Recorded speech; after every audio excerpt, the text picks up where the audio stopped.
Tripura government pensioners অ্যাসোসিয়েশনের ৫১তম প্রতিষ্ঠা দিবস ও সুবর্ণ জয়ন্তী সমাপন অনুষ্ঠানের আয়োজন করা হয় আগরতলার স্টুডেন্ট হেলথ হোমে। উপস্থিত ছিলেন ওড়িশা হাইকোর্টের প্রাক্তন বিচারপতি শুভাশিস তলাপাত্র সহ সংগঠনের কর্মকর্তারা। এ বিষয়ে সাংবাদিকদের মুখোমুখি হয়ে সংগঠনের নেতৃত্ব প্রবীর সরকার বলেন, গত ১ বছর ধরে বিভিন্ন সমাজ সচেতনমূলক ও সমাজ সেবামূলক কাজ করছেন তারা। আর এভাবেই সামাজিক কাজের মধ্য দিয়ে সংগঠনকে আগামী দিন আরও শক্তিশালী করার উদ্যোগ গ্রহণ করা হয়।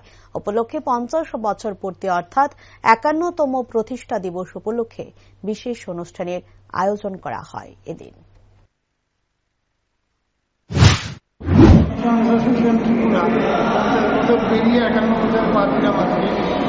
এই উপলক্ষে আমরা এইখানে একটা অনুষ্ঠান আয়োজন করেছি।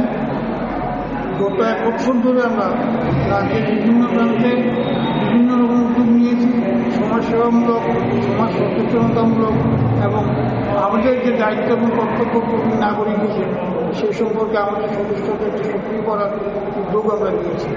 আমরা যেমন বিদ্যাবাসে ফল মিষ্টি বিতরণ করেছি, তেমনি স্কুলের দুস্থ ছাত্রছাত্রীদের মধ্যে শিক্ষা সামগ্রী বিতরণ করেছি।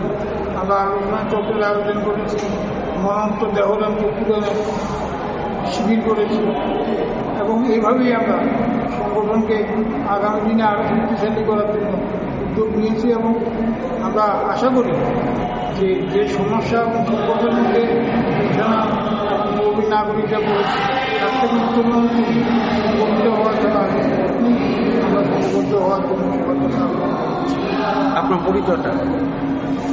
পরিচয় আমি প্রতিষ্ঠাতা প্রতিষ্ঠান